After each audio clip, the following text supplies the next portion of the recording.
let's give it the best clap offering. 10, 9, I believe you can do better than that. 8, 7, yung pinakamalakas na palakpak. 6, 5. Lord, we worship you. Hallelujah. You deserve the worship. Thank you, Jesus. Amen. Amen. Thank you, Lord. Sabi mo nga sa katabi mo, ang sarap mag-worship kay Lord. Amen. Makakaupo po ang bawat isa. Magandang umaga po sa bawat isa sa atin. Ayan, sa ating pong lahat na nandito, grabe, punong-puno tayo ngayon. And hello din po sa ating team online. Ayan, grabe, sino po dito, lagi kayong nag-e-enjoy every time po na nagpupuri tayo sa Diyos. Amen. Grabe po yung fire. Whenever we come together in worship sa Panginoon, amen, punong-puno tayo ng joy and emotions. Of course, whenever we come to the altar of God to present our worship kay Lord. Sino dito talagang kanina, no? Talagang pinaghandaan mo talaga ang pagpunta mo dito sa church. Amen. Minsan nga sa tindi ng worship natin, di natin namamalayan yung katabi mo, di ba, napapaikot na yan. Di ba, lalo na nakapikit, tapos gumagawa, nagsisway-sway pa siya. Yung pala, kung san-san na siya napunta, no? Naalala ko noon, nung maliit pa yung church natin, meron tayong mga miyembro, hindi nila napapansin, ba, magkaharap na pala sila. Kakasway-sway nila. Umaga. So, amoy na amoy nila ang mabangong samyo ng papuri ng bawat isa.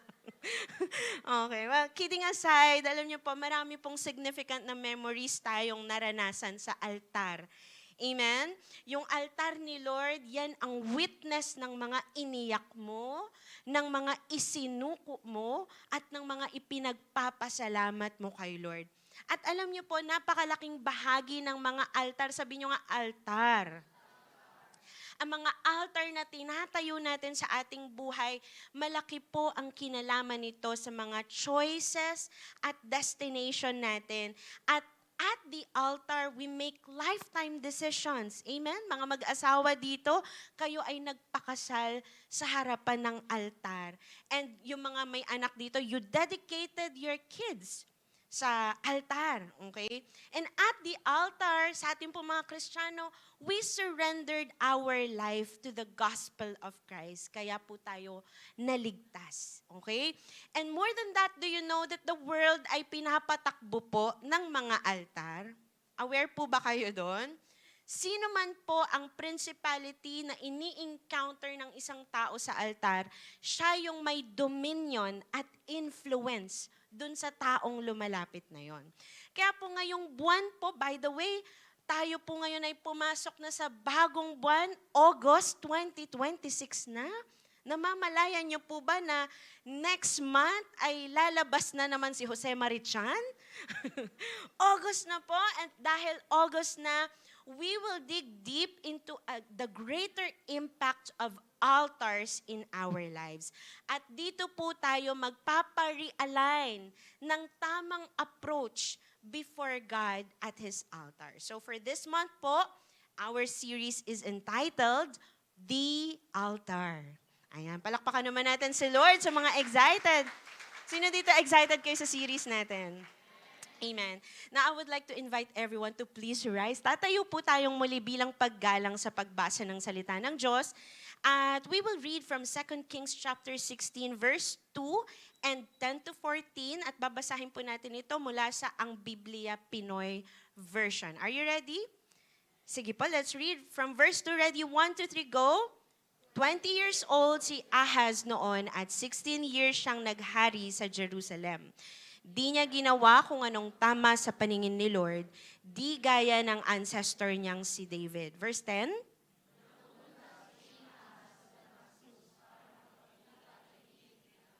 Pileser ng Assyria, nakita niya ang altar doon. Pinadala ni King Ahaz sa priest na si Uriah ang kopya ng plano, pattern, at ang lahat ng eksaktong detalye ng altar. 11. Ginawa ni Uriah ang altar ayon sa plano na pinadala ni King Ahaz mula sa Damascus. Tinapos niya ito bago makabalik si King Ahaz. Verse 12. pagdating mula sa Damascus, tiningnan ng hari ang altar, lumapit siya rito at umakyat. 13, nag-offer siya doon ng handog na susunugin at offering na butil. Binuhos niya ang handog na iinumin at sinaboy sa altar ang dugo ng mga peace offering. Last verse, nasa pagitan ng bagong altar at ng temple ang altar na bronze na para kay Lord. Inalis ito ni Ahaz at nilipat sa bandang north ng bago niyang altar. So for the first topic of our series, our topic is entitled, An Encounter at the Altar. Tayo po'y manalangin. Panginoon, maraming salamat po sa iyong presensya at salamat, Panginoon, na dinako mo kami ng iyong grasya sa lugar na ito. I believe, oh God, na hindi aksidente na naririto kami. You have a very important message for us. Naniniwala rin po ako may gagawin ka sa aming mga buhay ngayon. We're so excited, Panginoon, dahil alam namin, Panginoon, na i-empower mo kami ng inyong salita, i-realign mo kami, at may babaguhin ka pa po sa aming mga buhay. Today, oh God, we want na ikaw lang po ang maparangalan, ikaw lang po ang sambahin namin, at maranasan namin, Panginoon, ang makapangyarihan mong presensya sa lugar na ito.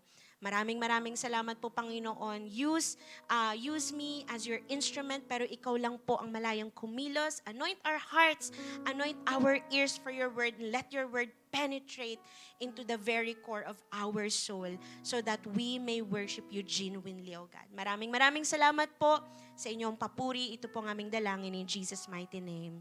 Amen. Amen. Tayo pong lahat ay makakaupo. Amen.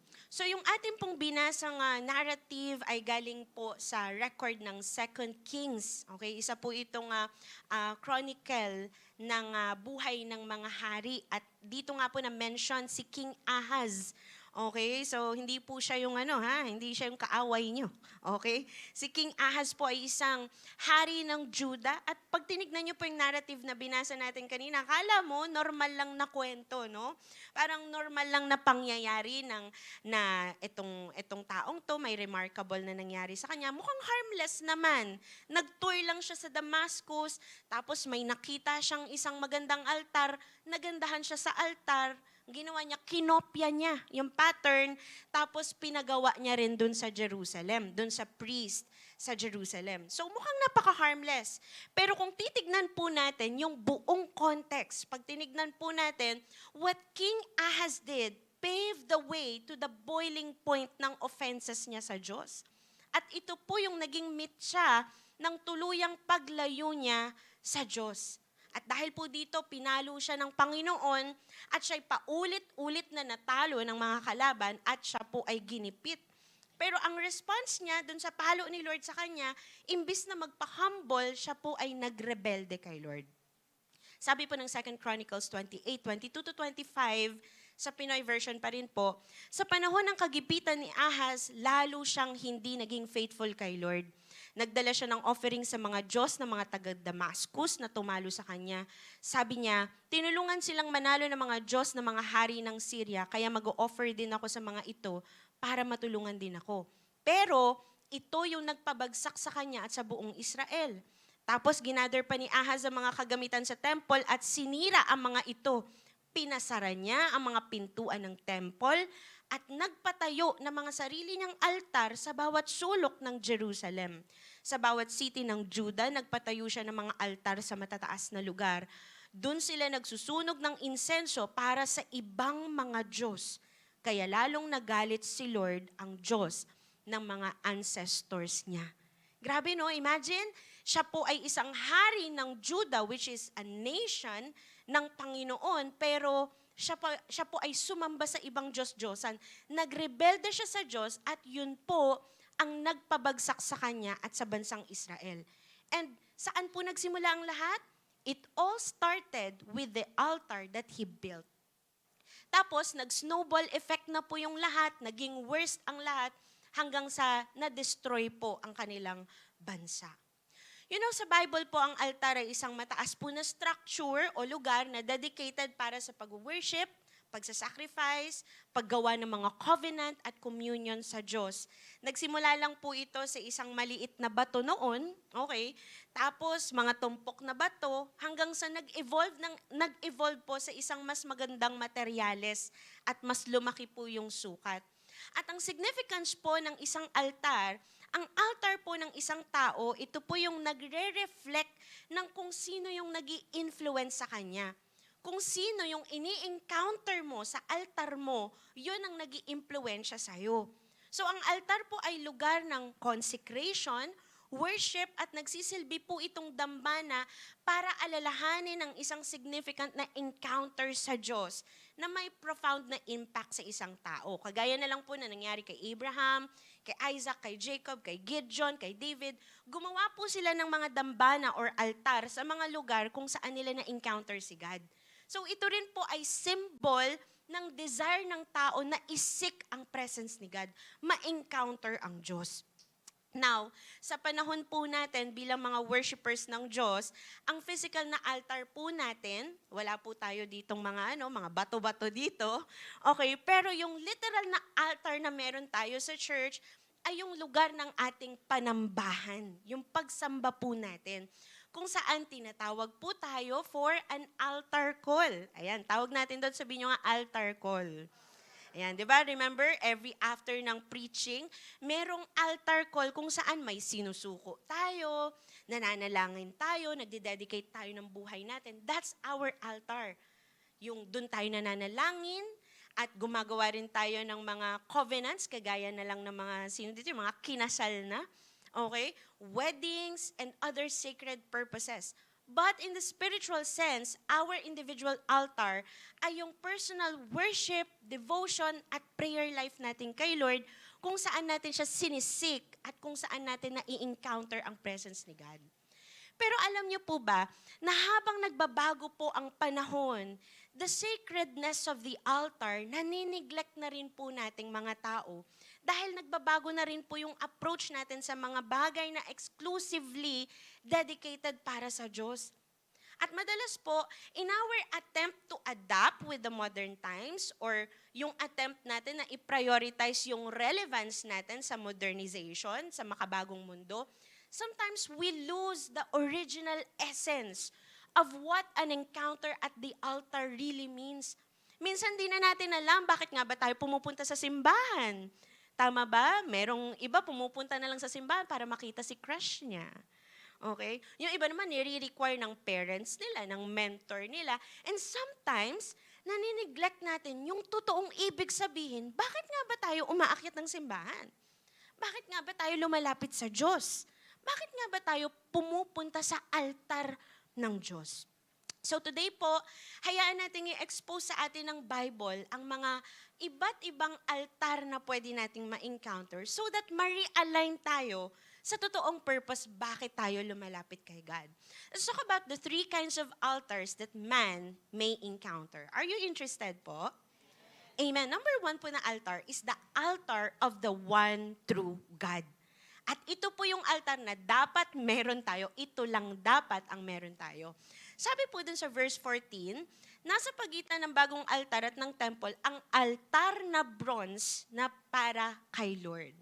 So yung bronze altar po na ito po yung original sacred altar na nasa templo po ng Jerusalem, dedicated in sacrificing burnt offerings for the Lord, the God of Israel, na si Yahweh. Yan, may picture po tayo dyan. So mismong ang Diyos po, ang nag-instruct at nagpagawa nitong bronze altar na ito mula pa po sa Exodus 7 kay Moses. Si Lord po yung nagbigay ng sukat, ng itsura, gawa po ito sa durable na acacia wood, tapos overlaid po siya ng bronze, at nasa 4.5 po ang taas niya. At ang altar po na ito, ang nakasama pa ng Israel habang sila inaglalakbay for 40 years sa wilderness. Ayan, ganyan po yung itsura niyan. Tapos sa ibabaw sila naglalagay ng mga burnt offerings. Okay? So, ang disenyo po, or ang design ng Lord para sa altar is for people to encounter God. To sacrifice for repentance. Pag sila'y magsisisi, pag sila'y magpapasalamat sa Diyos, pag sila'y gagawa ng mga promises nila kay God, and of course, pagsasamba sila. So this is a sacred place of communion dedicated only to the object of worship by the worshiper. Okay? In the Bible po, the very first explicit mention of the altar ay sa panahon po ni Noah, nung gumawa po siya ng altar after nung great flood. Pero sa Genesis 4:3-4 pa lang, kay Cain at Abel, wala mang mention ng word na altar, pero yung fact na sila po ay nag-offer, it implies na meron din po silang tinayong mga altar. Pero nang magkaroon po ng bansang Israel, nilagay po ni Lord sila sa lupang pangako at nag-utos ang Panginoon ng isang specific place of worship. Una po sa Shiloh, sa Bethel. Tapos eventually, nung nagkaroon ng City of David, sa panahon po ni Haring David, pinasok ang Ark of the Covenant sa loob ng Jerusalem. Doon na po tinalaga, doon na po nilagay yung pong bronze altar na para kay Yahweh. So doon pumupunta ngayon yung mga Israelites para mag-worship kay Lord. At ang idea po ng altar ay laging may Diyos na receiver ng worship. Siya yung nagre-receive, siya yung piniplease ng worshiper ng kanilang mga offerings at ng kanilang mga sacrifices. Either matutuwa si Lord sa offerings at worship nila, tatanggapin niya yon, or ire-reject dahil mali yung kanilang puso. Ganun po yung kanilang pagsamba that time. So for many years po, that altar ang siyang naging lugar kung saan nai-encounter ng tao ang Diyos sa tulong po ng mga priest na nag-a-usher sa kanilang mga sacrifices. Ibig sabihin mga kapatid, man seeks and worships God through the altar. Yun ang point ng altar, yung isik ang Diyos at maengkwentro ang Diyos. Amen. Now, in our time po, our altar may appear and feel different. Lalo na siguro sa church natin, Pastoro, ba't wala tayong altar dito sa church natin? Well, wala po talaga tayong altar dito. Baka kasi sambahin yung altar, no? Pero, tayo po ay laging lumalapit kay Lord, okay, and that's our altar. Alright? Hindi na po tayo nagsusunog ng mga hayop para ialay sa harapan ng Diyos. Ang hirap naman, no? Every Sunday. Paano kaya yun? Laging may bit-bit na baka yung katabi mo. O di kaya kalapati, no? Tapos, susunugin natin dito. So, hindi na po natin yan ginagawa dahil ang Panginoong Jesus po ang nag-sacrifice na ng kanyang sarili para sa ating kapatawaran. He was the perfect sacrifice for the forgiveness of our sins at ginawa niya po yon once and for all. Okay? Sabi mo sa katabi mo, hindi ka na magsusunog. Okay? Pero, bilang Kristiyano po, may mga altar pa rin tayo kung saan natin nai-encounter ang Diyos sa pag-worship at pag-seek sa Kanya. Una po, ang altar na pinupuntahan natin sa simbahan ay ang lugar ng pagsamba natin. Where you worship, where you pray, where you seek God. Every Sunday, we go to church, you come to the altar for seeking God, at tayo pong mga mananampalataya, tayo yung buhay na patotoo na merong isang tunay na Diyos. Amen. Sino dito naniniwala, ikaw mismo, alam mo, danas na danas mo, na merong isang tunay na Diyos? So, tayo po bilang mananampalataya, as witness of the one true God, we come to church para patutuhanan yun at i-worship ang Diyos natin. Amen. Dahil alam natin karapat dapat siya na sambahin. Ngayon, ang intention natin is to worship God at ang katumbas po ng mga burnt offerings, dahil hindi na tayo naghahandog ng mga burnt offerings, ngayon po, sa time natin, meron tayong mga handog na bit-bit by our tithes and offerings. Amen? Sino dito every Sunday, bit-bit mo yung tithes and offerings mo at masaya kang ialayan sa Panginoon? Yun ang handog ng isang worshiper. Kasama ang pusong nagpapasalamat sa kabutihan ng Diyos dahil alam niya, si Lord ang nag-provide ng lahat ng pangangailangan niya. Amen. At ang katumbas naman ng insenso, hindi na rin tayo nagpapausok pa ng insenso, okay, dahil ang katumbas niya sa atin ay yung ating praise and worship. Sino dito kanina talagang grabe yung pagpe-praise and worship mo kay Lord? That's our incense of praise. Tinatanggap yun ng Panginoon bilang mabangong samyo ng genuine na pagsamba. Amen. Sabi mo nga sa katabi mo, ang bango ng worship mo. So, ibig sabihin mga kapatid, bilang mga worshipers, hindi tayo pumupunta sa church. We don't come to the altar empty-handed. Kaya nga tayo worshipers eh. Meron kang dadalhin para ihandog. Yung tithes and offerings, yung handog mo, at yung pagsamba mo, yung worship mo.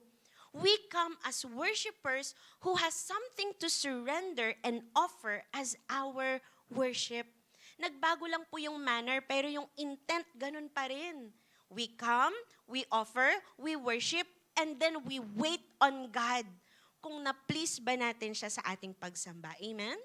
So, every Sunday po, hindi tayo pumupunta sa simbahan para manood. Amen. Sabi mo sa katabi mo, hindi tayo sine, ha? We don't come to church para tignan yung, magaling ba yung praise and worship team? Okay ba? Nagkamali ba ng chords? Yung drummer ba pumapalpak? Hindi tayo nagmamasid-masid para tignan kung mai-entertain ba tayo sa flow ng program. Ay, parang magaling. Hindi yata maganda yung mga tumatayo sa harapan ng mga nag-MC na yan. Papalitan ko yan. Hindi rin tayo nanonood sa preacher. Sino kayang preacher ngayon? Ay, pag gusto ko yung preacher, makikinig ako. Pag hindi, matutulog na lang ako. Hello? Hindi po tayo nagpupunta sa church to be entertained. In fact, hindi po tayo ang audience every Sunday service. Isa lang ang audience dito. Sino? Si Lord lang ang audience. Siya ang nanonood at kanina pa pinapanood niya ang puso natin kung paano tayo sumamba. Tinitignan niya, parang yung anak ko, kumakanta siya pero yung puso niya nasa labada pa niya. Iniisip niya kung uulan ba, nagsampay siya. Hello? Tinitignan ni Lord kung habang sumasamba tayo, sincere ba tayo? Nakatuon ba yung puso natin sa Kanya? Amen? Si Lord lang ang audience every time we come to the church.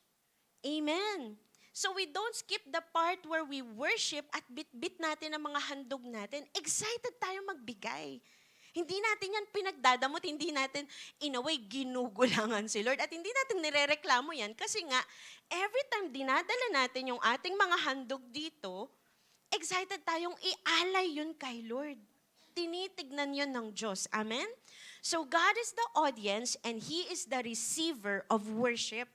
Tapos tayo, we are the worshiper at tayo yung pinapanood kung paano tayo maghandog.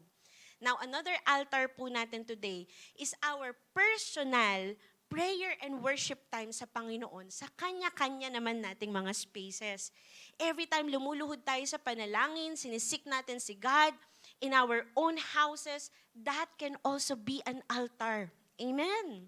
So, ibig sabihin, even sa ating personal time, we can build an altar na para lamang sa Diyos by our prayer and our seeking time. Amen? Sino dito natututo? Amen. Palakpakan natin si Lord. Amen. Now, that's number 1. Kaya lang, dahil sa kasalanan, gumawa ang tao ng iba't ibang Diyos-Diyosan at ng iba't ibang altar sa buhay niya. In the depravity of their minds, ang sabi ng Romans 1:25, they exchanged the truth about God for a lie and worshipped and served created things rather than the Creator who is forever praised. Sabi niya, sinamba nila yung ginawa, hindi yung gumawa. Kaya po, dito papasok yung next na altar sa 3 kinds ng altars na mai-encounter natin. Number 2 is the alien altar. The pagan high places na tinatawag na Bamoth. Sabi po dun sa verse 10, nang pumunta si King Ahaz sa Damascus para makipagkita kay King Tiglath-Pileser ng Assyria, nakita niya ang altar dun. Nakita niya daw yung altar ng Damascus at ginaya niya daw po yun. Now, pag sinabi pong alien, sabi niyo nga alien. Ibig sabihin foreign, banyaga. Hindi po UFO ha. Nililinaw ko lang, baka sabihin ng katabi mo, ay, meron palang UFO dito sa Light Church. Okay. Hindi po yun UFO, pero alien meaning foreign or banyaga. Ibig sabihin, dahil po sa paglayo ng tao sa Diyos, Nakagawa po ang mga tao ng mga altar para sa mga Diyos-Diyosan na hindi totoo at nilikha lang rin naman. Ang tawag po dito ay Bamoth. Ang mga Bamoth po is another term for high places. Dahil literal po, siniset up ito ng mga pagans, ng mga paganong sumasamba sa Diyos-Diyosan, sa mga burol at sa mga bundok, yung mga matataas na lugar. At doon po nila ginagawa yung kanila mga kung ano-anong ritual para sumamba. At ito po yung altar na nakita ni King Ahaz. Napansin niya, nagtutour lang siya sa Damascus. Nakipag-meeting lang doon sa hari. Tapos napansin niya yung altar. Sabi niya, parang maganda to. Na-impress po siya sa altar na yon at nakita niya, ibang klase yung pagkakagawa doon sa altar. Samantalang yung sa amin sa Jerusalem, ang boring ng altar namin. Pa-square lang. Hindi ko alam kung anong itsura ng altar sa Damascus. Baka hindi siya square, baka star, yung yung shape, o di kaya naman may pinipindot, tas lalabas na yung apoy, hindi na magpapaamoy. Hindi ko alam kung anong itsura, pero ang sabi, na-amaze daw. Natuwa si King Ahaz doon sa altar sa Damascus, at sa sobrang amaze niya, gumawa daw siya ng sketch doon sa altar at binigay niya sa priest sa Jerusalem para gayahin. Pero ang alien altar na yon, kahit maganda yon sa paningin ni Ahaz, sa paningin ng Diyos, ito ay kasuklam-suklam. Why? Dahil doon nagsusunog ng mga anak nila yung mga pagano para ialay sa mga Diyos-Diyosan ng Damascus. So in the eyes of God, ito po ay kasuklam-suklam. Pero sa paningin ni King Ahaz, tuwang-tuwa siya, gandang-ganda siya. Magandang itsura, pero pugad pala ng kademonyohan ang altar na yun. Mga kapatid, alam niyo po ba na every time ang tao sumasamba siya sa mga altar, sa mga Diyos-Diyosan, alam niyo ba na every time ginagawa niya yun, hindi simpleng rebulto ng ibang relihiyon yung nai-encounter niya.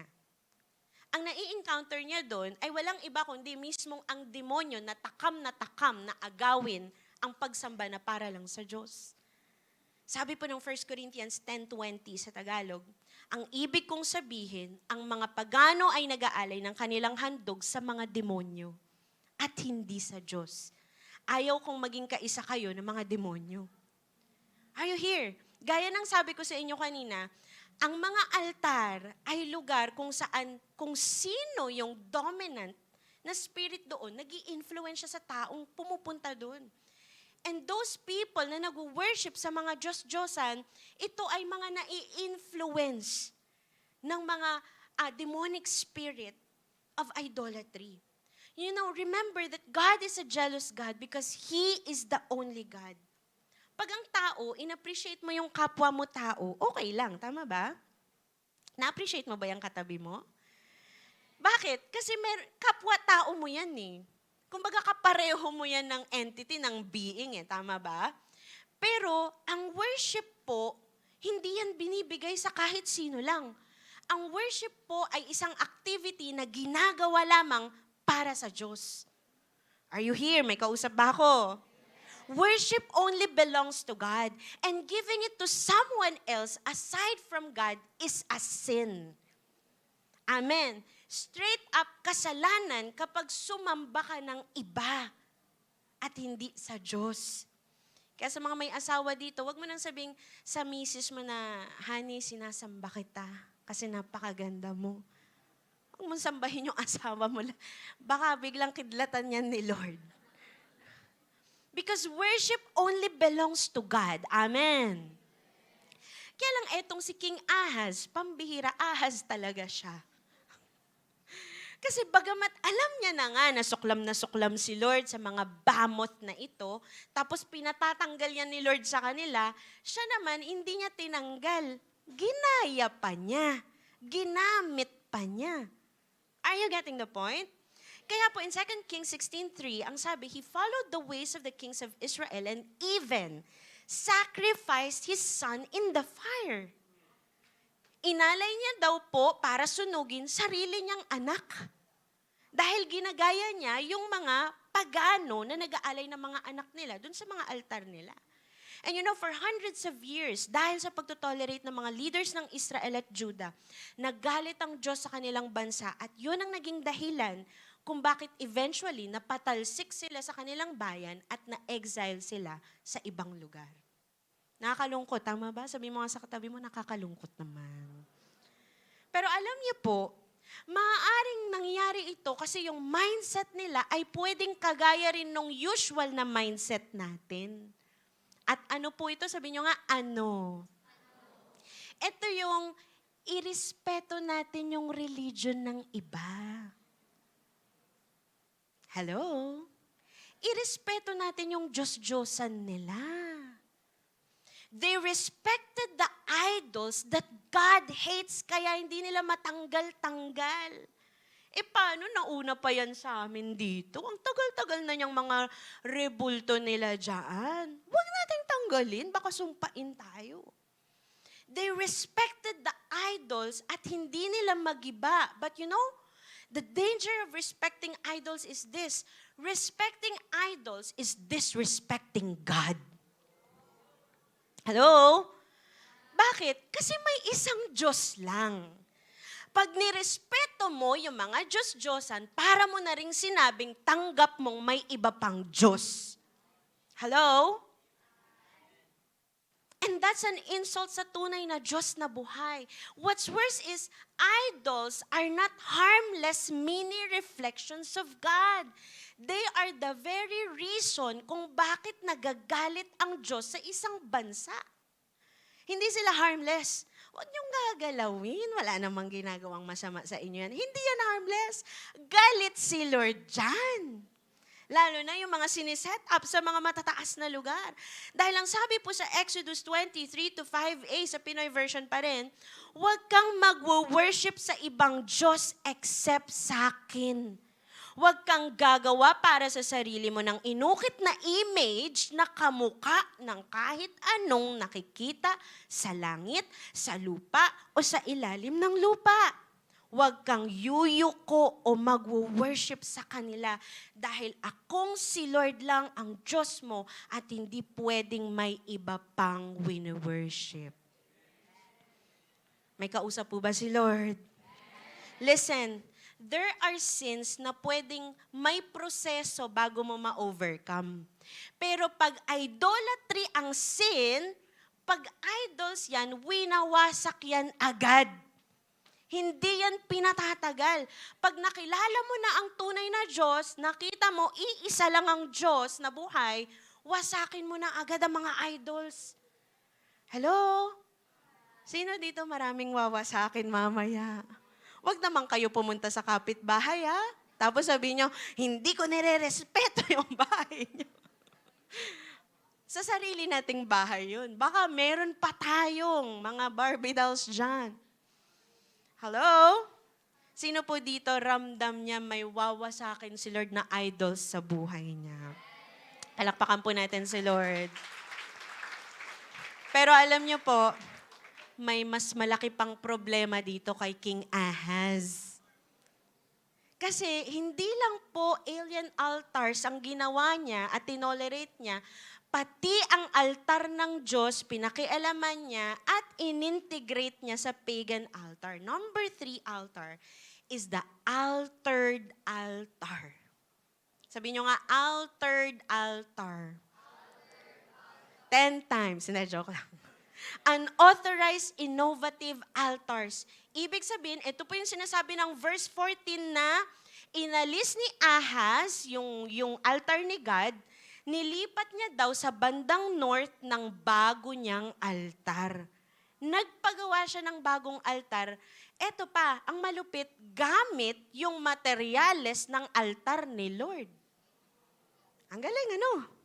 Yung altar ni Lord, binaklas-baklas niya yung materyales, nilagay niya sa bago niyang altar, yung bago niyang altar, nilagay niya sa unahan, nasa gitna, yung altar ni Lord, tapos yung temple.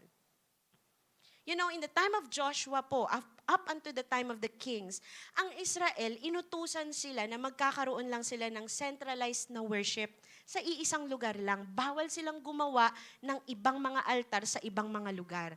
Kasi ayaw ng Panginoon na ma-adapt nila yung mga practices ng mga pagano, gaya nung nangyari kay Ahaz na inalay niya yung kanyang mga anak.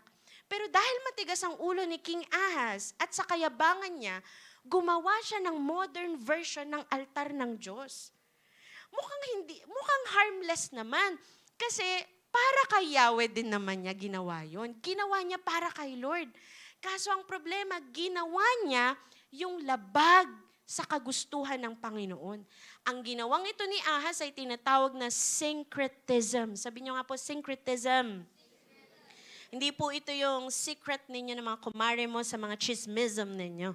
Secret lang natin, mga chismism natin, ha? Syncretism. Hindi po ito yon. Ang syncretism po, ito yung pagmimix ng practice ng worship sa idols into the worship kay Lord. Syncretism, pinaghalo mo. Pinaghalo mo yung idol worship at yung worship kay Lord. Ina-attempt nito to mix human innovations with true worship, contaminating pure worship and turning it into false worship. Hinahaluan yung pagsamba sa Diyos ng mga practices sa pagsamba sa Diyos-Diyosan. At si King Ahaz po, dahil nagandahan siya sa nakita niya sa altar sa Damascus, ginaya niya yon, kumuha siya ng materyales, at gumawa siya ng unauthorized, innovative altar. Are you here? Ibig sabihin, yung altar, inalter ni Ahaz. Gumawa siya ng alternative na altar. At alam niyo po ba kung bakit ito sinful, yung ginawang altar na ito ni Ahaz? Because it's deceiving. Sabi niyo po, deceiving. Mapanlin lang. Ginawa niya po ito, kunyari, para kay Yahweh, pero ang totoo, ginawa niya ito para sa sarili niyang glory. Ang problema, nagbabalat kayo na totoong worship kay Lord, yung isang selfish na activity. Sa ginawa niyang ito, para niyang sinasabing, mas maganda yung idea ko kesa sa idea ni Lord. Bakit? Kasi yung bronze altar na yun, idea yun ni Lord. Lahat ng sukat, yung pagkakagawa, yung itsura, yung gagamiting materyales, lahat yun inutos ni Lord. Pero dahil sa ginawa ni Ahaz, para niyang sinasabing, Lord, mas maganda yung idea ko kesa sa idea mo. Kaya po kung makikita natin in 2 Kings 16:15-16, ang ginawa po, hindi na po natin babasahin ng buo, pero ang ginawa po ni King Ahaz, nag-offer siya ng mga burnt offerings dun sa bagong altar, pero sabi niya in verse 15, "But I will use the bronze altar for seeking guidance." Ibig sabihin, ganito po yung intent niya. Pag magbibigay ako ng mga handog ko, gagamitin ko yung bago kong altar. Pag mag-o-offer ako. Pero, kapag maghihingi ako ng consultation kay Lord, ng guidance, ng blessing ni Lord, gagamitin ko yung altar niya. Yung bronze altar, para 50-50. Nagmi-meet kami halfway ni God. Are you getting the point? In-integrate niya yung modern pagan worship sa worship kay Lord, pero paraan ko kapag ako yung magbibigay. Pero paraan ni Lord kapag ako yung hihingi. Magaling. What they thought as integration for the Lord is desecration. Sa Tagalog po ng desecration, binabalahura niya ang altar ng Diyos. Kaya po sa sobrang galit ni Lord sa ginawa niya, nung namatay po siya, hindi siya nilibing sa libingan ng mga hari ng Jerusalem. And his reputation remained as the evil and disobedient king of Judah. Mas nakakatakot pala yung altered altar, ano? Maring iniisip natin, harmless siya, good idea naman siya, innovative siya, modern siya. Yung idea, mas pinapaganda niya yung worship, yung approach. Kaya lang, ini-integrate siya sa kung ano-anong practices na pagan ang origin. Kaya imbis na ma-please si Lord, nababalahura pa yung altar niya. At ang kasalanan po ni Ahaz, just to be clear, ay yung pangingialam niya according sa human taste and fancy niya sa altar na dinedicate para kay Lord. Amen. Now, disclaimer lang, hindi ibig sabihin po nito, dapat lahat tayo sa Jerusalem lang mag-worship every Sunday, ha? Dahil remember that Jesus himself said this to a Samaritan woman in John 4:21. Sabi niya, "Believe me, a time is coming when you will worship the Father neither on this mountain nor in Jerusalem." Ibig sabihin, hindi na po centralized ang worship. Amen. Pwede na tayo mag-worship kahit saan. Why? Dahil sa ginawa ng Panginoong Jesus, si Holy Spirit ay bumaba sa ating mga buhay. So pwede na tayong mag-worship kahit saan. Pero may mga principle ang worship na timeless pa rin at hindi po pwedeng palitan. Sinabi rin ito ng Panginoon, kasunod nung sinabi niya sa Samaritan woman, in verses 23 to 24, sabi niya, "Yet a time is coming and has now come when the true worshipers will worship the Father in the Spirit and in truth. For they are the kind of worshipers the Father seeks. God is Spirit, and His worshipers must worship in the Spirit and in truth." Pwedeng sa modern times, nagbago man ang itsura ng mga altar, pero in principle, timeless at nananatiling malinaw. Una, worship in spirit and in truth. Pangalawa, dahil God is Spirit, sasamba tayo sa Kanya in the Spirit. So again, una, worship is spiritual and true. Yes, my place, my time, my words, my posture, pero higit sa lahat, dapat yung spirit natin kumukonect kay Lord. Hello, may kausap ba si Lord dito? Yes, my music, pero it's not just about the music. Amen. Hindi yung kapag di mo type yung music, di ka na mag-worship. Ay, hindi ko type yung song. Ay, bago yung kanta, hindi ko alam, di na lang ako mag-worship. Ay, Tagalog yung song. Hello, kami mga kabataan, gusto namin yung English. Gusto namin yung mga hyper. Ay, gusto ko yung song. Gusto ko yung mga ganyang vibe. Naging tungkol na lang sa music, ano? Yes, may sound, pero ang worship ay hindi tungkol sa good music. Hello? Baka kakahanap natin ng good music, hindi na tayo nag-worship. Hello? Also, check natin, baka nagiging syncretism na yung mahilig tayong umattend sa mga Christian concert. Pero sa church, hindi mo makita. Pag pupunta ng concert, di na nagsisimba. Hindi naman ako against sa mga Christian concert na yan. Kaya lang check din natin, ano ba ang pinunta natin sa concert? Mag-worship ba kay Lord o mag-worship dun sa banda? Check din natin. Amen. Minsan, mas in touch pa tayo sa flesh kesa sa spirit. Pag nag-worship, nag-altar call, baka tungkol na lang ito sa emotions natin. Grabe, blessed na blessed ako. Bakit? Nagandahan ka ba sa word? Nakilala mo ba si Lord ng gusto? Hindi, na-bless ako kasi na-release ko yung pinagdaraanan ko. Ganun pala sa church na yun, no? Iyak ng iyak. Ayun, kaya parang gumaan yung pakiramdam ko. Nakilala mo ba si Lord? Hindi ko masyadong naintindihan yung word. Altar-altar daw eh. Pero ang mahalaga, umiyak ako. Wala naman pong masamang umiyak, mag-release. Pero kapatid, kaya tayo lumalapit kay Lord para mas makilala siya. It's all about God. Amen? Palakpakan natin si Lord. Which is connected sa pangalawang timeless principle that God is the only object of worship. Hindi yung musikero, hindi yung talent ng tao, hindi sarili, hindi kung sino man na ini-impress natin para sumamba. Amen. Ingat po tayo kasi baka hindi natin namamalayan yung syncretism in this modern time.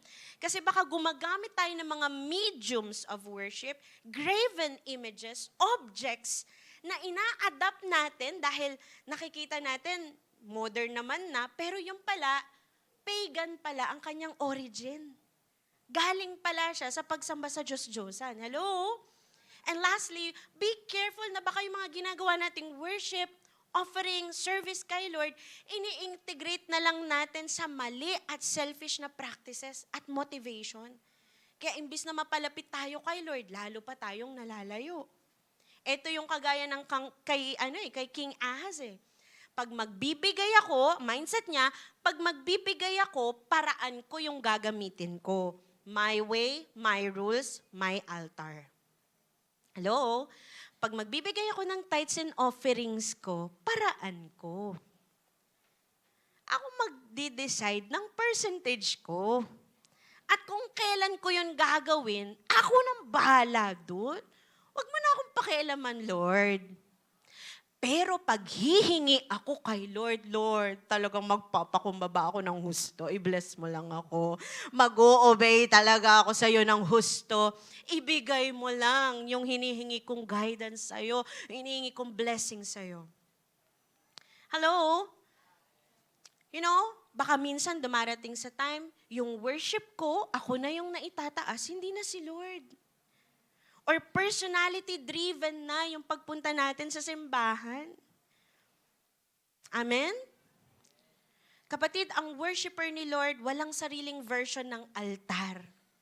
Walang altar na sinusut lang yung sariling gusto. Instead, we say, Lord, I come to your altar as you want me to be there.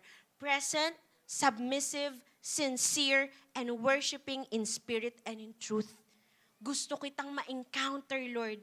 Dala yung pagsamba ko, yung offerings ko dahil deserve mo ang worship. Amen po ba?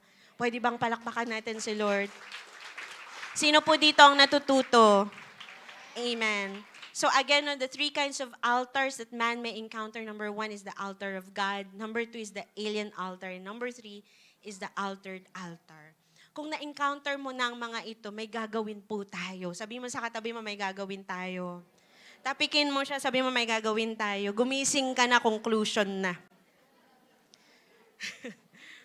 As an application po, number 1, demolish every alien and altered altars in your life. Wala ka ng gamit dyan. Tapon na yan, wasakin na yan. Kapatid, are there idols in our life na ninanakaw yung worship natin?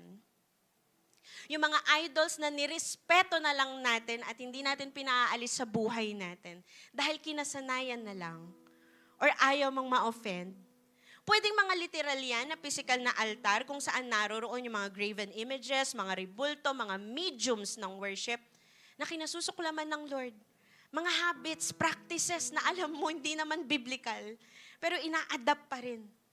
Tanggalin na yan. Wasakin na yan. Pwede ring kasalanan yan. Pwedeng bisyo yan. Pasugalan. Na dinodominate yung buhay at pamilya natin, pero pinili na lang nating irespeto para hindi maka-offend. Alam mo, asawa ko, okay lang yan. Tuloy mo lang yung pagsusugal mo. Ayoko ma-offend ka. Hello? Pinili na lang irespeto para hindi ma-offend. Or, listen, pwedeng selfish na mga motivations. Maybe these altars are integrated practices, motibo at approach sa worship na mukhang harmless para sa atin, mukhang innovative, pero hindi siya biblical. My way pala siya. Hindi pala siya God's way. Hello? Yung minsan, yung pag-worship natin, para lang ipakita yung image natin. Sometimes we try to please social media. Social media na yung Diyos natin. Pero si Lord hindi pala napiplease sa atin. Hello? Sa image natin sa ibang tao, mukhang, ay, worshiper yan, malupit yan. Pero sa harapan ng Lord, hindi pala siya natutuwa. Baka ito yung instead of saying, you are so good, Lord, ang sinasabi mo lagi sa sarili mo, I feel so good about what I did today.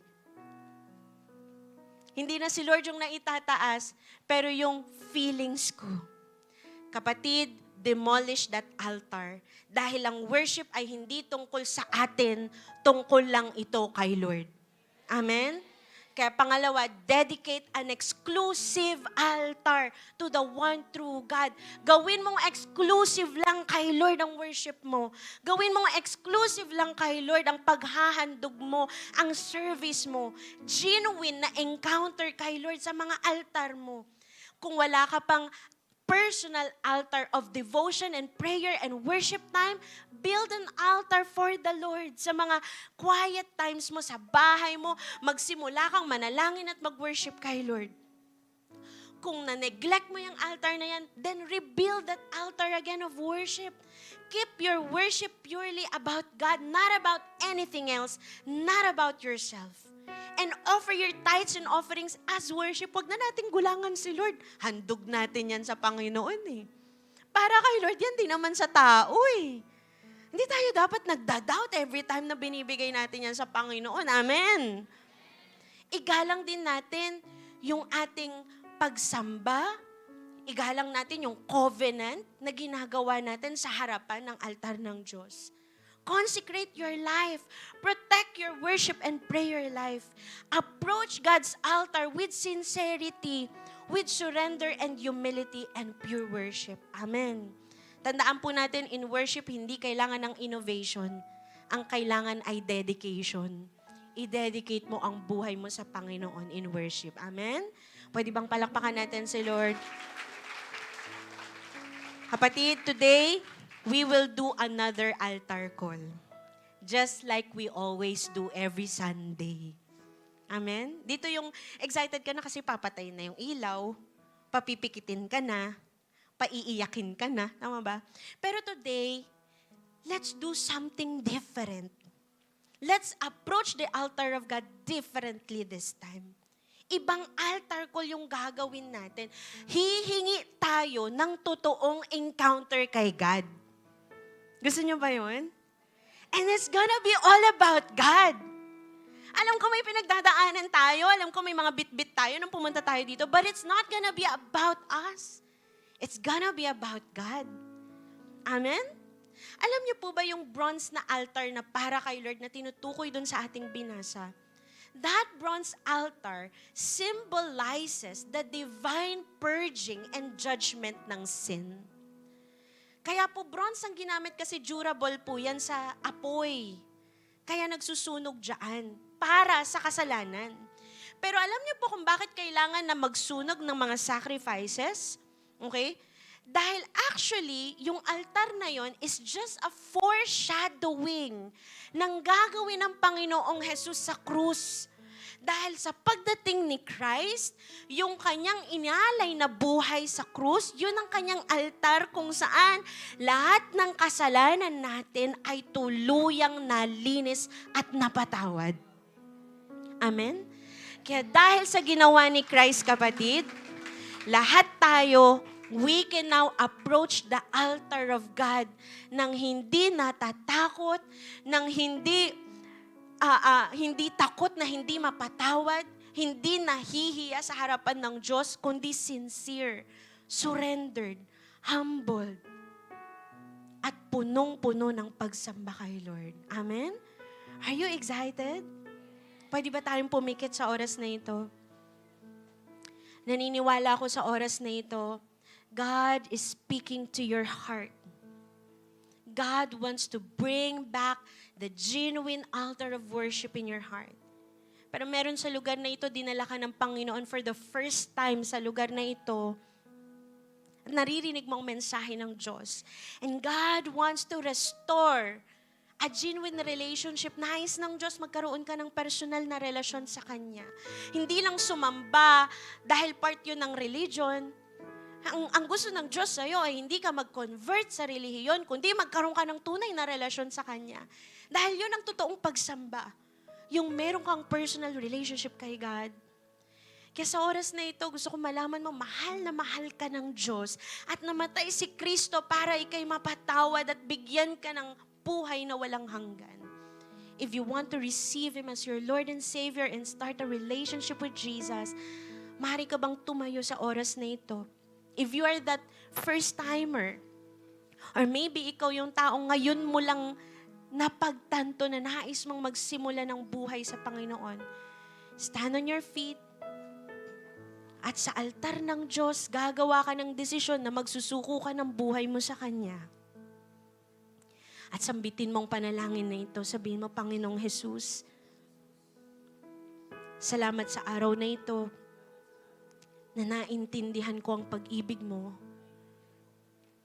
Ikaw ang nag-alay ng buhay mo para sa akin. Nabatid ko po na ako'y makasalanan at hindi ko kayang iligtas ang aking sarili. Pero nananampalataya ako na ikaw ang siyang namatay at muling nabuhay para bigyan ako ng kaligtasan. Pinubuksan ko po ang aking puso, pumasok ka sa aking buhay bilang Panginoon at tagapagligtas. At simula sa araw na ito, ikaw lang ang sasambahin at paglilingkuran ko hanggang buhay na walang hanggan. If you pray that prayer today, I want you to know, ikaw ay isa ng worshiper ng Diyos. At simula sa araw na ito, magbabago ang buhay mo. And right now, I would like to speak to everyone in this place, mga matatagal ng Kristiyano or maybe bagong Kristiyano, na ngayon, ina-awaken ka ng Diyos na maybe baka may mga altar sa buhay natin na akala natin para kay Lord, pero para sa sarili lang pala natin ginagawa. Baka imbis na si Lord ang nag-glorify, ikaw na lang ang nag-glorify. Or baka fleshly na, dahil puro emotions na lang natin ang nangingibabaw at hindi na natin mas nakikilala ng gusto ang Diyos at nag-glorify si God. Or maybe baka may inaalagaan pa tayo at nire-respetong mga Diyos-Diyosan sa buhay natin. Kasalanan na nais ng Panginoon, itapon na natin. Kapatid, if you are that person and you want to surrender all those altars to the Lord, stand on your feet, tumayo ka ngayon. At haharap ka sa altar ng Diyos upang isuko ang lahat ng idols na yan. And right now, you may raise up your hands, you may begin to cry out in prayer, and surrender every idols. Lahat ng mga bagay na alam mo, hindi na nag-glorify ang Diyos sa buhay mo. Lahat ng mga gawa-gawang altar sa buhay mo, mga idols na nananakit na sa damdamin ng Diyos at ninanakaw ang pagsamba mo. Kapatid, baka dumarating sa time, hindi na worship ang ginagawa natin kay Lord. Baka dumarating sa time, sarili na ang nawo-worship natin. Emotions na ang nangingibabaw sa buhay natin. Baka minsan, image na lang natin yung sumasamba pero hindi na natin napiplease si Lord. Baka may mga bisyo, mga bagay, habits, practices tayo na nais ng Panginoon, isuko na natin. Huwag na nating patagalin pa. Sa oras na ito, come on. Surrender them to God.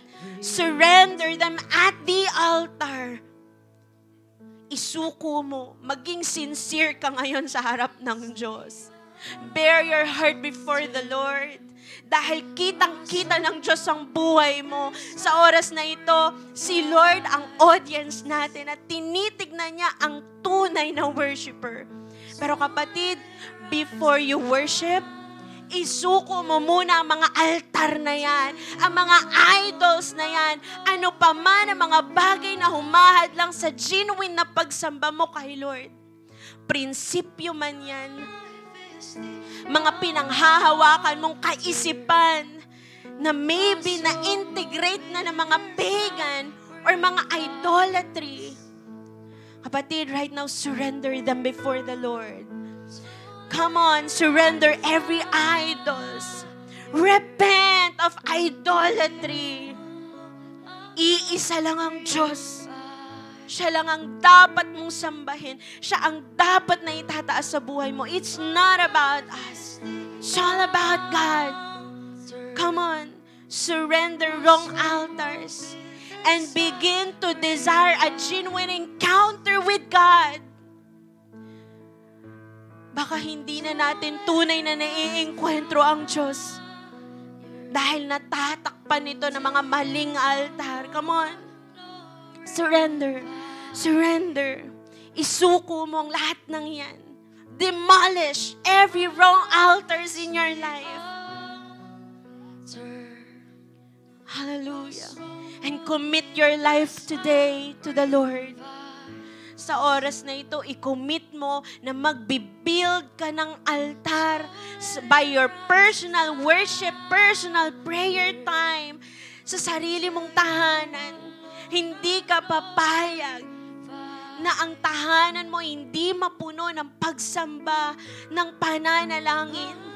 Come on, rebuild it. Kung nawala sa'yo yung time na yan, yung pagsamba na yan, kung nawala sa'yo yung pagsisik kay Lord, come on, rebuild it.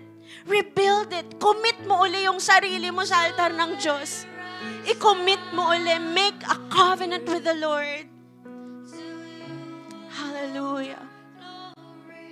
Thank you, Jesus. Thank you, Jesus. Amen.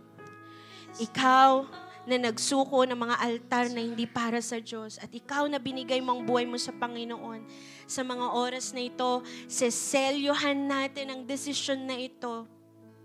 In front of the altar, we will do our Holy Communion as a sign ng pag-alala natin na ang lahat ng ito ay nagagawa lamang natin dahil sa grasya ng Panginoong Hesus sa ginawa niya para sa atin. Right now po, may mga ushers na mag-aabot sa atin ng mga communion elements. Kung meron na po kayo natanggap, huwag niyo muna pong kainin o inumin, sabay-sabay po natin itong gawin. And I want you to remain in the atmosphere of worship and remember the grace of God, the mercy of the Lord. Nang gabi po, bago dakpin ang Panginoong Hesus at patayin, tinipo niya po ang kanyang mga disciples sa isang banal na hapag. Kinuha niya ang tinapay at ang saro. At ang sabi niya, sinabi niya, through the bread, ito ang simbolo ng aking katawan na mababayubay sa krus ng Kalbaryo para sa kagalingan ng inyong mga buhay. So every time po na kinakanin natin ang tinapay, we remember the healing that we receive through the Lord Jesus Christ. We remember the salvation that we receive dahil sa kanyang katawan na naipako sa krus. Kinuha niya ang saro at sinabi niyang ito ang simbolo ng dugo na dadanak sa krus ng Kalbaryo para sa paglilinis ng inyong mga kasalanan.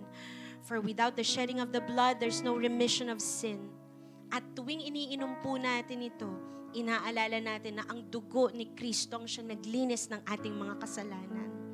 And right now, we will remember what Jesus did on the cross for us by doing this Holy Communion. Hawakan po natin ang mga elements, tayo po'y manalangin. Panginoon, salamat sa iyong katawang nabayubay sa krus para kami lumaya sa pagkakaalipin ng kasalanan at magsipagaling.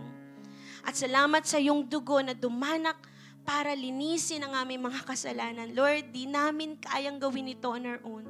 Pero salamat sa iyong alay para sa aming kapatawaran. Inaalala po namin ang inyong ginawa. At because of that, Lord, we became worshipers. We became children of God. Ginagawa po namin ang banal na hapag na ito bilang pag-alala sa iyong pag-ibig. Bless the cup and bless the bread. In Jesus' name. Kainin po natin ang tinapay.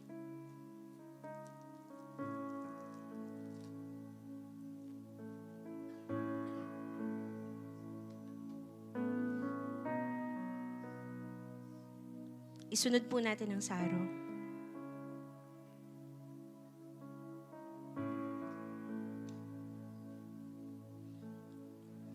This time po, pasasalamatan natin si Lord. Listen to this. As a response sa word ni Lord sa atin today, gagawin po natin ang tunay na pagsamba ngayon. We will worship Him with songs purely from our hearts. Amen? And kung di nyo pa po nabibigay ang inyong mga handog, ang mga tithes and offerings nyo, or kung hinihipo kayo ng banal na spirito ngayon para maghandog pa, right now po, nandirito sa altar po natin ang offering basket. Habang tayo ay nag-worship, maari nyo pong ialay ang inyong handog. Nakikita po ng Panginoon ang mga puso natin na sumasamba. Amen? And all of us right now, raise up your hands before the Lord. Right now, I challenge you to worship the Lord the way na deserve niya. yung deserve ng Diyos na buhay, yung deserve ng Diyos na dakila. Come on. So thrones and dominions, all powers and possessions, your name stands above. Come on, give Him your best worship right now. Establish your altar of worship. Gawin mong exclusive kay Lord Dan. Wala ka ng ibang sasambahin kundi ang Diyos. Deserve ni Lord ang buhay na yan. Deserve ni Lord ang pagsamba na yan. Come on.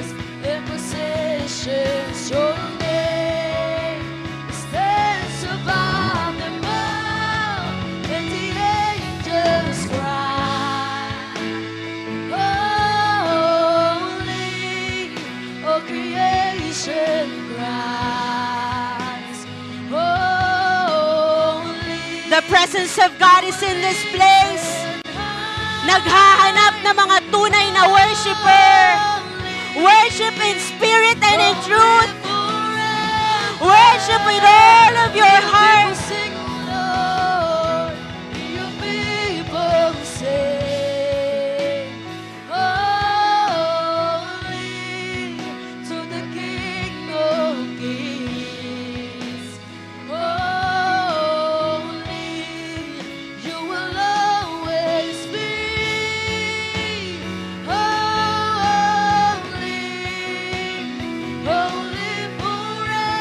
Your name is the highest, Lord.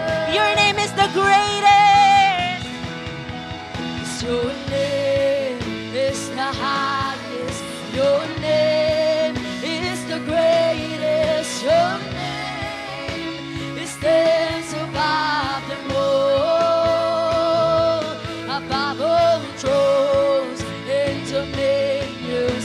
Come on, worship in spirit and in truth. Bigay mo yung deserve ni Lord. Jesus, your name is the highest. Your name is the greatest. Your name stands above them all. Above all thrones. Above all thrones and dominions, all powers and possessions. Your name stands above them all, and the angels cry, holy. You are holy, Lord. You are great, O God. You were lifted high, holy, holy forever. Hear your people sing, O Lord. Hear your people sing, holy to the King of Kings. Holy, you will always be.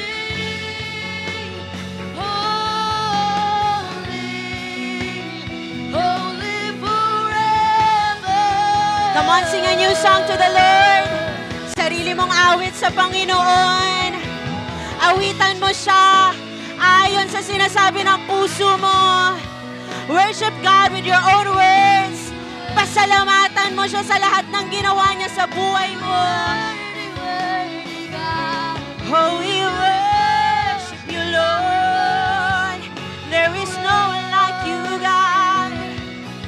We honor your name. We lift your name on high. Come on, give Him your loudest. Give Him your purest worship. Bigay mo yung the best. Worship mo si Lord. Totoong Diyos ang sinasamba mo. Buhay na Diyos ang sinasamba mo. Naririnig niya. Nare-receive niya.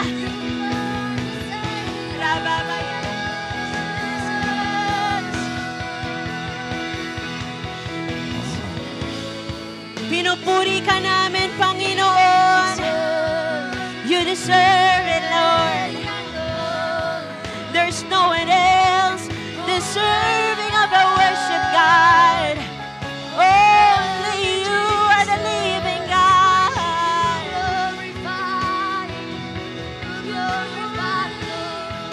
Pinupuri ka namin, Panginoon. Hallelujah. Angels cry, holy. Come on, bigay mo na yung the best. Lift your hands. Lift your voices. Yung deserve ni Lord.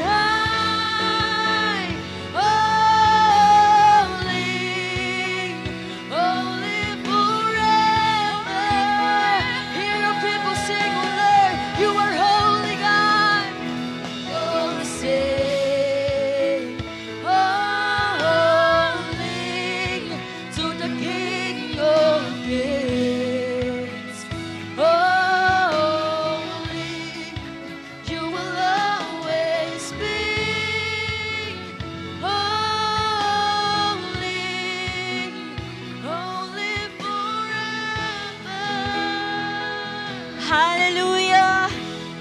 Come on, you shout hallelujah. We worship you, Jesus. You deserve it, Lord. Salamat, Panginoon. Salamat sa iyong salita na binabalik kami sa tunay na pagsamba. Salamat sa power ng iyong presensya. Salamat, Panginoon, na hindi mo kami hinahayaang maligaw sa kung ano-anong altar. But you want us to go back to the one true God, the real deserving of our worship. Ikaw lang yun, Panginoon. Hindi kami papayag na may magnanakaw ng aming pagsamba. Iingatan namin ang mga altar namin, Panginoon, na para sa iyo lamang. God, we will continue serving, worshiping, offering, because you deserve it, oh God. Maraming salamat po sa ginawa niyo sa amin ngayong araw na ito, Diyos. Deserve mo ang papuri, deserve mo ang pagsamba, deserve mo ang kadakilaan, at hindi kami mapapagod na sambahin ka, Panginoon. Hallelujah! Hallelujah! Hallelujah! Salamat, Panginoon. Ingatan niyo po ang bawat isa sa aming pag-uwi. Naniniwala kami this week, Lord God, dadalhin mo kami sa mga tao na nais mo na makakilala sa iyo, para sila rin, Panginoon, makabalik sa tunay na pagsamba. Gamitin niyo kami, O Diyos, to be a blessing to other people. Bless every homes, ang mga nag-aaral, ang mga nagtatrabaho, ang mga nagbe-business. Let there be healing sa mga may sakit, provision sa mga nangangailangan. Excited kami this week, Lord God, kasi alam namin magbabago ang personal worship at seeking namin simula sa araw na ito. Sa iyo lamang pampapuri at pagsamba, Panginoon. Raise up your hands. Receive the blessing of the Lord. The Lord bless you and keep you. The Lord make His face shine on you and be gracious to you. The Lord turn His face towards you and give you peace. Ito pong aming dalangin. In the name of the Father,